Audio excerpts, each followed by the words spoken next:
السلام عليكم ورحمة الله وبركاته.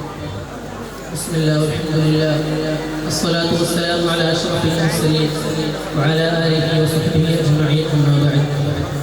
ബഹുമാന്യരായ ഉസ്താദരെ, തീർപ്പുകാരുടെ, ನೆಚ್ಚಿನ ಸಹಪಾಠಿ ಮಿತ್ರರೇ, ನಾವೆಲ್ಲರೂ ಇಲ್ಲಿ ಒಂದುಗೂಡಿರುವುದು ದಾವಾ ಕೋಳಂಜಿನ ಸಂಘಟನೆಯಾಗಿದ್ದ ಕೋರ್ಟ್ ನಡೆಸಿಕೊಂಡು ಬರುವ ಎಸ್ಪರಂಜಾ ಎಂಬ ಕಲಾವೇದಿಕೆಯಲ್ಲಿ ಆಗಿದೆ.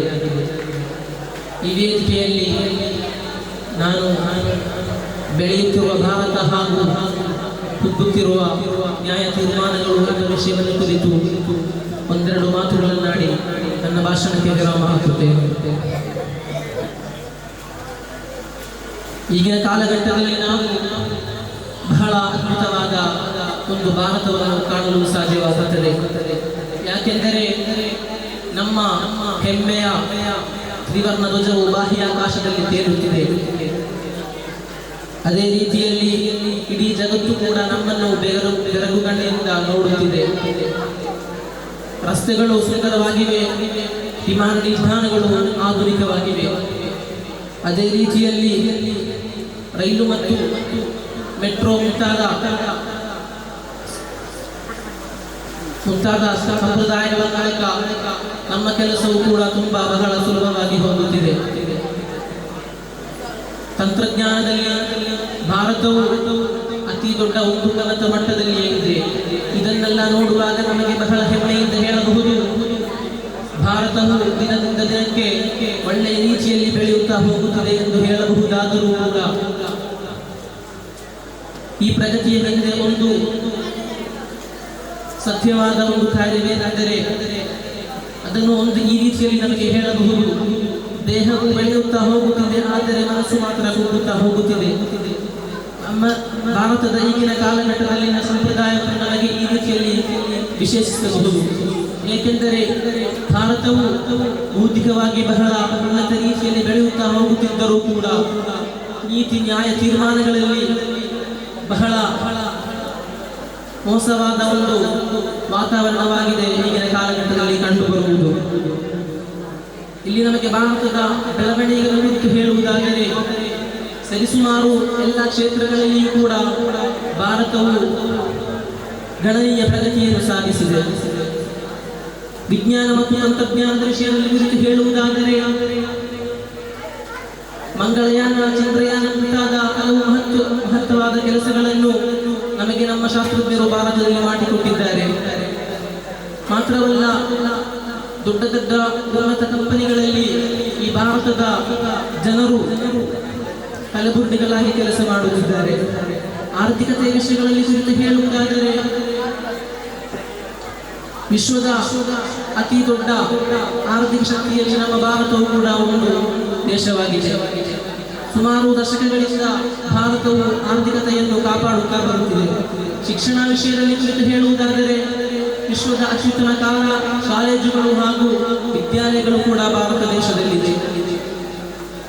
ಸರಿಸುಮಾರು ಒಂದು ವರ್ಷಕ್ಕೆ ಲಕ್ಷಾಂತರ ವಿದ್ಯಾರ್ಥಿಗಳು ಅಲ್ಲಿಂದ ಕಲಿಕೆ ಪೂರ್ತಿ ಮಾಡಿ ಹೊರಬರುತ್ತಿದ್ದಾರೆ. ಮತ್ತು ವೈದ್ಯಕೀಯ ಕ್ಷೇತ್ರಗಳಲ್ಲಿ ಕುರಿತು ಹೇಳುವುದಾದರೆ, ವೈದ್ಯಕೀಯ ಸೇವೆಗಳು ಅಂತಾರಾಷ್ಟ್ರ ಮಟ್ಟದಲ್ಲಿ ಬಹಳ ಪ್ರಶಂಸೆಗೆ ಒಳಗಾಗಿದೆ.